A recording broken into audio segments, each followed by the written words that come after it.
Hello good morning साथियों। मैं हूं डॉक्टर एस के शाह। मेरे यूट्यूब चैनल में आप सभी को पुनः स्वागत है।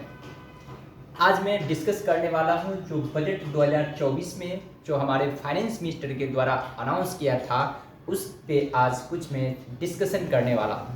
और ये डिस्कशन का टॉपिक होगा इनडायरेक्ट मतलब डायरेक्ट टैक्स एंड कोड। ये क्या है डायरेक्ट टैक्स? मैं आई लिख दिया हूँ, यहाँ पे होगा डायरेक्ट DTC, मतलब ये डायरेक्ट टैक्स कोड। मतलब ये कि जो अब जो इनकम टैक्स जो प्रचलन में जो अभी जो चल रही है वो अब अबोलिश हो गया, मतलब पूर्ण रूप से एलिमिनेट कर दिया गया।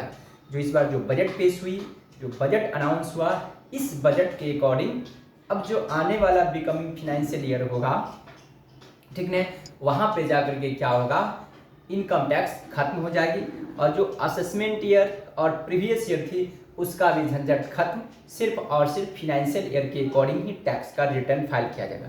तो चलते हैं, सबसे बड़ी यहाँ पे बिग चेंजेस क्या हुआ, जो हमारे वित्त मंत्री, जो हमारे फाइनेंस मिनिस्टर सीतारमन जी जिन्होंने की अनाउंस किया था, तो टैक्सेशन में क्या परिवर्तन हुआ। क्योंकि मैं कॉमर्स का एक शिक्षक हूँ तो मैं कॉमर्स पे डिस्कस करने वाला हूँ, क्योंकि टैक्सेशन में क्या चेंजेज हुआ और इससे क्या इम्पैक्ट पड़ने वाला है, मैं उस पर डिस्कस है। जैसे ही देखिए अब टैक्स में क्या ऐसे बहुत सारी चीज़ चेंज हुआ, लेकिन मैं फाइनली इनकम टैक्स जो रिटर्न फाइल भरी जाती है तो उसमें क्या परिवर्तन हुआ, इससे इंडिविजुअल को क्या एडवांटेज हुआ, गवर्नमेंट को क्या फ़ायदा हुआ, मैं उस पर जिक्र करूँगा डायरेक्ट। जैसे कि देखिए आपको पता होगा यदि कोई इनकम है तो इस पर टैक्स लगता था, जैसे टैक्स लाइबिलिटीज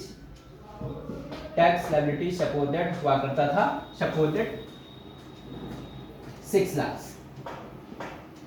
6 लाख, ठीक है। अब देखेंगे यहाँ पे जो टैक्स लायबिलिटी हुआ, इसमें मानकर चलिए टोटल है टैक्स लायबिलिटीज, जिसमें एजुकेशन सेस वगैरह वो सारे चीज वगैरह वगैरह जो भी ऐड होती है वो सब फाइनली टैक्स लायबिलिटी हुआ 6 लाख। अब देखिए क्या हुआ यहाँ पे परिवर्तन, यहाँ तक कैलकुलेशन करने के बाद जो पहले से हुआ करता है उसके अकॉर्डिंग में चल रहा हूँ। अब नया देखिए इसमें क्या एडिशन हुआ, यदि आप ड्यूरिंग द फाइनेंशियल ईयर में कोई मोटर व्हीकल्स, मोटर कार यदि आप परचेज करते हो तो उस पर TCS पेमेंट होती है। क्या चीज? TCS, tax collected at source. Suppose that कि आपने कोई मोटर व्हीकल्स रुपीज आपने 10 लाख को परचेज करी, ठीक है। आपको डीलर ने TCS कलेक्ट किया, यानी कि इस पे उन्होंने ऐड किया TCS at the rate of 10% से, यानी कि 10 लाख का 10% 1 लाख हुआ, ठीक है। आपको पेमेंट कितना करना पड़ा, आपको 11 लाख रुपया पेमेंट करना पड़ा, यानी कि इनवॉइस जो हुआ आपके लिए जनरेट हुआ, इनवॉइस जनरेट हुई कितना, 11 लाख, और आपको जेब से 11 लाख रुपया पेमेंट करना पड़ा, ठीक है। अब देखेंगे क्या हुआ, ये जो 1 लाख रुपया आपने एक्स्ट्रा पेमेंट करी, इसका कहीं पे कोई बेनिफिट नहीं मिलता था।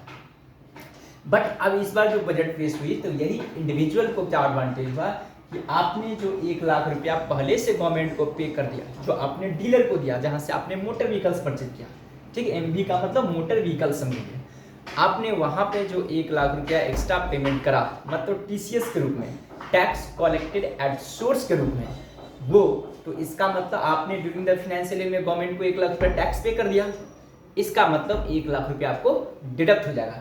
यहाँ से क्या होगा, टैक्स लायबिलिटी जो आया इसमें से लेस होगा TCS कितना, 1 लाख रुपीज, ठीक है। यानी कि फाइनली कितना हुआ, 5 लाख रुपीज जो हुआ, ये आपको बनेगा net tax liability, net tax payable, ठीक है। टैक्स पेबल मतलब ये अल्टीमेटली आपको 5 लाख रुपीज ही टैक्स पे करनी पड़ेगी। इससे पहले क्या हुआ करता था, अब जो बीच में GST दे दिया, TCS पेमेंट कर दिया, तो गवर्नमेंट को इससे कोई मतलब नहीं हुआ करता था। आपको जो रिटर्न फाइल के समय जो टैक्स लायबिलिटी बनता था उतना आपको पहले से पेमेंट करनी पड़ते थे। बट अब ने गवर्नमेंट ने बताया कि नहीं, कोई इंडिविजुअल डबल टैक्सेशन क्यों देगा, क्योंकि उन्होंने 10 लाख रुपया के मोटर व्हीकल्स खरीदा, तो ये 10 लाख रुपया उन्होंने यहाँ पे तो इनकम दिखाया होगा, जब इनकम दिखाया होगा तो यहाँ पे भी 10 लाख पर टैक्स लग गया, और जब वो मोटर व्हीकल्स परचेज किया तो वहाँ पे भी उनको टैक्स देना पड़ा।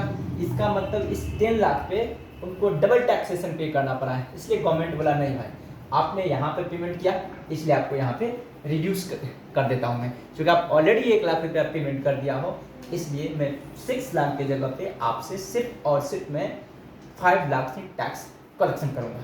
तो ये रहा कि इस बार का जो चेंजेज हुआ, जो हुआ इनकम टैक्स की जगह पे डायरेक्ट टैक्सेशन कोड, इसमें यही एक बिग अपडेट आया, बिग चेंजेज हुआ। और बहुत सारे ऐसे जगह जिसमें इनकम टैक्स पे चेंजेज हुए, मैंने इससे पहले लास्ट में मैंने वीडियो बनाया था जब करंट में बजट अनाउंस हुई थी। बट बहुत सारे स्टूडेंट का, बहुत सारे कैंडिडेट का मैसेज थी कि सर कुछ कैलकुलेशन बताओ, चूँकि मैंने थियोरेटिकल पोर्शन बताया था, चूँकि सेक्शन में जो भी था, शेड्यूल में जो परिवर्तन हुआ, जो धाराएं में परिवर्तन हुई, शेड्यूल में, उन तमाम चीज़ों पे मैंने उस समय डिस्कस करवाया था, बट प्रैक्टिकली कैलकुलेशन करके नहीं बताया था कि किस तरह से टैक्सेशन पे करनी है। तो आई होप कि आप लोग को यहाँ तक समझ में आ गई होगी मेरी बातों को कि आपको टैक्स का जब रिटर्न फाइल भरना पड़ेगा तो टोटल टैक्स लायबिलिटीज का कैलकुलेशन कितना होगा जो इंडिविजुअल को पे करनी पड़ती हो। तो यही एक बहुत बड़ी चेंजेस हुई थी जो इंडिविजुअल के लिए काफ़ी एडवांटेज है।